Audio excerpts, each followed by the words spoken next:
കാത്തുരക്ഷിക്കട്ടെ. ഇതെല്ലാം കഴിഞ്ഞ് വിവാഹത്തിന് ജീവിതത്തിന് തുടക്കം കുറിക്കുമ്പോൾ എന്റെ സഹോദരങ്ങളെ, അല്ലാഹുവിനോട് ദുആരക്കണേ. കഴിയുമെങ്കിൽ ഒരു 2 റക്അത്ത് ആ മണവറക്കകത്ത് അല്ലാഹനെ നിസ്കരിക്കണേ. മറന്നുപോകരുത്. അതൊക്കെ ചെയ്താ വലിയ ബറക്കത്താണ്. അത് കഴിഞ്ഞ് കുടുംബജീവിതം തുടങ്ങുകയാണ്. നിന്റെ ഇഷ്ടവും പെണ്ണിന്റെ ഇഷ്ടവും രണ്ടും രണ്ടാണ്. ആ 2 ഇഷ്ടവും മനസ്സിലാക്കാനുള്ള മനപ്പൊരുത്തം നിനക്കുണ്ടായിരിക്കണം. ചില ഭർത്താക്കന്മാർക്ക് ഇറച്ചിക്കറി ഇഷ്ടമായിരിക്കൂല, എന്നാൽ ഭാര്യ അതനുസരിച്ചു വേണം കാര്യങ്ങൾ മുന്നോട്ട് കൊണ്ടുപോകാനും. ദറസിലൊക്കെ പഠിച്ച ഉസ്താദുമാരാണെങ്കിൽ ആ ഭർത്താക്കന്മാർക്ക് ചിലപ്പോ സാമ്പാറൊക്കെ വലിയ ഇഷ്ടമായിരിക്കും. കാരണം എന്താ, എന്നും കോളേജിലും ദറസിലൊക്കെ ഇതായിരുന്നു. അപ്പൊ അതുകൊണ്ട് അതിന്റെ ഒരു ഓർമ്മയ്ക്ക് വേണ്ടിയത്. അപ്പൊ അതനുസരിച്ച് ഭാര്യ കാര്യങ്ങൾ മുന്നോട്ട് കൊണ്ടുപോകണം.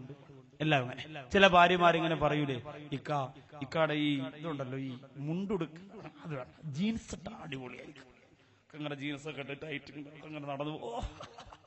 അങ്ങനെ മുണ്ടുടുത്ത പാവപ്പെട്ടവരെ കൊണ്ട് ആദ്യമായിട്ട് ജീൻസ് ഇടിപ്പിക്കും. അവനാണ് ഈ യൂറോപ്യൻ ക്ലോസിൽ നിന്ന് ഇറങ്ങിയ മാതിരി ചുറ്റും ഇവിടെ നടന്നു പോകുമ്പോൾ അല്ലാ ഇത് എന്തോളെയാ പോണത്. അങ്ങനെ ഇത് ഭാര്യയുടെ വാക്ക് കേട്ടുകൊണ്ട് ചെയ്യാം. ഇത് ഇസ്ലാമിന്റെ അടയാളങ്ങൾ പോലും താടി വഴിക്കുന്നവരില്ലേ, നരച്ച മുടി കറുപ്പിക്കുന്നവരില്ലേ, എത്രയോ പേരുണ്ട്. നരച്ച രോമം കറുപ്പിക്കുന്നവരില്ലേ. ഭാര്യ പറഞ്ഞു എന്ന് പറഞ്ഞിട്ട് ഉസ്താദ് ചോദിക്കും, എന്താ ഉപ്പാപ്പ നരച്ചിരുന്നൊക്കെ മൊത്തം അങ്ങ് കറുത്തുള്ളൂ, വൈഫിന് ഇഷ്ടമല്ല, എന്ത് ചെയ്യാൻ പറ്റും. ഭാര്യയുടെ വാക്ക് കേട്ടുകൊണ്ട് എല്ലാം ഇങ്ങനെ കറുപ്പിക്കാനും വടിക്കാനും ഇങ്ങനെ നടക്കാൻ. ഇസ്ലാമിന്റെ ചിഹ്നമെങ്കിലും ബാക്കി വെക്കണം. ഭാര്യയുടെ വാക്ക് കേട്ട് കേൾക്കണ്ടെന്നല്ല, അള്ളാഹുവിന്റെ റസൂൽ പലതും ഭാര്യമാരുമായിട്ട് ആലോചിച്ചിട്ടുണ്ട്. നമുക്കതൊക്കെ പഠിക്കാനുണ്ട്. പക്ഷേ എന്ന് പറഞ്ഞുകൊണ്ട് എന്റെ പ്രിയപ്പെട്ട സഹോദരങ്ങളെ, ഭാര്യമാരുടെ വാക്ക് കേൾക്കണമെന്ന് പറഞ്ഞതുകൊണ്ട് ഇസ്ലാമിന്റെ ചിഹ്നങ്ങളെ പോലും വലിച്ചെറിയുന്ന തരത്തില് ജീവിതത്തെ മാറ്റിമറിക്കല്ലേ. കല്യാണം കഴിഞ്ഞു തുടങ്ങുന്ന ആദ്യത്തെ ഒരു 5-6 മാസമുണ്ടല്ലോ, ഭർത്താക്കന്മാർ ഒരുപാട് ശ്രദ്ധിക്കണം. സ്നേഹമങ്ങ് ഒരുപാട് വാരിക്കോരി കൊടുക്കാൻ പാടില്ല. സ്നേഹത്തിന് നിയന്ത്രണം വെക്കണം. എല്ലാരും ആദ്യ സമയം മോളൂന്നേ വിളിക്കൂ, മോളൂ.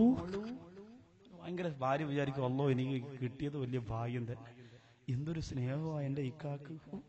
മോളൂന്ന് വിളിച്ചിട്ടേ എനിക്കൊന്ന് റൂമൊക്കെ ആയിഷ സത്യം റൂമൊക്കെ എഴുതിട്ട് കുലോത്തൊക്കെ പേരുന്നു. ഇത്രയ്ക്ക് എന്റെ ഭർത്താവ് എന്നെ ഇത്രയ്ക്ക് ജീവനോ സങ്കടം കൊണ്ടോ. 4-5 മാസം കഴിയുമ്പോ ഭർത്താവിന്റെ ചെവിയിൽ ഒരു ചെമ്പരത്തി പൂ. സ്നേഹം കുറച്ചേ ആദ്യം കൊടുക്കാവൂ, എങ്കിലേ അതിനോട് താല്പര്യം തോന്നൂ. ആദ്യമേ എല്ലാം വാരിക്കോരി അങ്ങ് വിളമ്പിയ പിന്നെ ഭാര്യ വിചാരിക്കുക ആൾ ഇത്രയേ ഉള്ളൂ, മരവണ്ടനാടി, എനിക്കറിയാൻ തീരും. അങ്ങനെ ആവരുത്, ശ്രദ്ധിക്കണം. സിനിമാ മാസികയും വായിച്ചുകൊണ്ട് നടന്ന അങ്ങനെ പറ്റൂ. ജീവിതത്തെക്കുറിച്ച് പഠിക്കണം.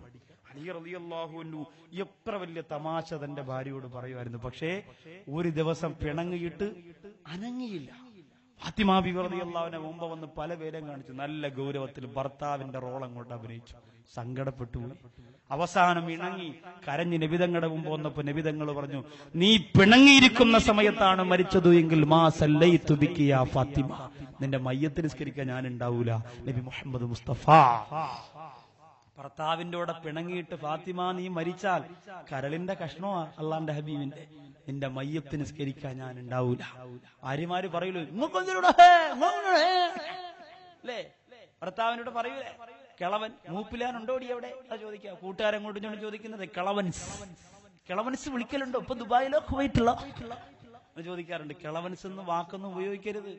അല്ലാണ്ട് റസൂല് പറഞ്ഞതെന്താ, സുജൂദും റുകൂഉം ഒഴികെ എല്ലാ താഴ്മയുടെ ഭാഗങ്ങളും ഒരു ഭാര്യ തന്റെ ഭർത്താവിന് വേണ്ടി ചെയ്യേണ്ടി വന്നാ ചെയ്യണം.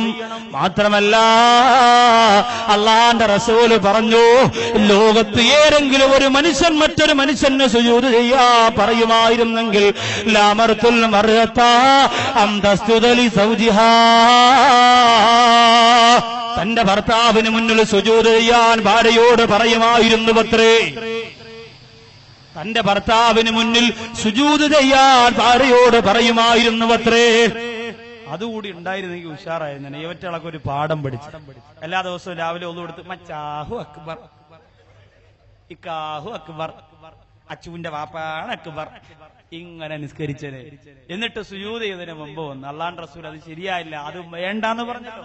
അങ്ങനെ ചെയ്യാൻ പാടില്ലല്ലോ, ആർക്കും സുജൂദ് ചെയ്യേണ്ട, അള്ളാഹുവിന് മാത്രമാണ് സുജൂദിന്റെ അവകാശം. അങ്ങനെ പറഞ്ഞ പെണ്ണെന്ന് പറഞ്ഞ് ഇന്ന് വാല് കഴിഞ്ഞ ചുറ്റുമൂലയിൽ നിന്ന് വീട്ടിലേക്ക് ചെന്നിട്ട് മുതലാളി പറഞ്ഞോട്ടാടി സുജൂദ് ചെയ്യണോന്ന്. അവിടെ എന്നെ വരച്ചവരെ നിർത്തി ഇവിടെ കിടന്ന് എന്തുവായിരുന്നു ചേട്ടൻ ചെയ്യടി ഓതോർത്തോളൂ. അങ്ങനെ പറയാനല്ല. അള്ളാഹുവിന്റെ റസൂൽ വേറൊന്നും പറഞ്ഞിട്ട് അല്ലൗസാല മൻഖറാഹു ദമം വഖൈഹ വല ഹസതുഹു ബിലിസാനിഹ. ഭർത്താവിന്റെ കയ്യിൽ കാലിൽ പഴുപ്പ് പൊട്ടി ചീഞ്ചലം ഒഴുകി നാവ് കൊണ്ട് നക്കിയെടുത്താലും ഭർത്താവിനോടുള്ള കടമ തീർന്നില്ല. ഇതും പറഞ്ഞ് ഡയലോഗ് അടിക്കാൻ മാത്രം നമ്മൾ പഠിച്ചാൽ പോരാ. ചിലവിന് കൊടുക്കണം, വസ്ത്രം വാങ്ങിച്ചു കൊടുക്കണം. നല്ല ഭർത്താവായിട്ട് നിങ്ങളും മാറണം.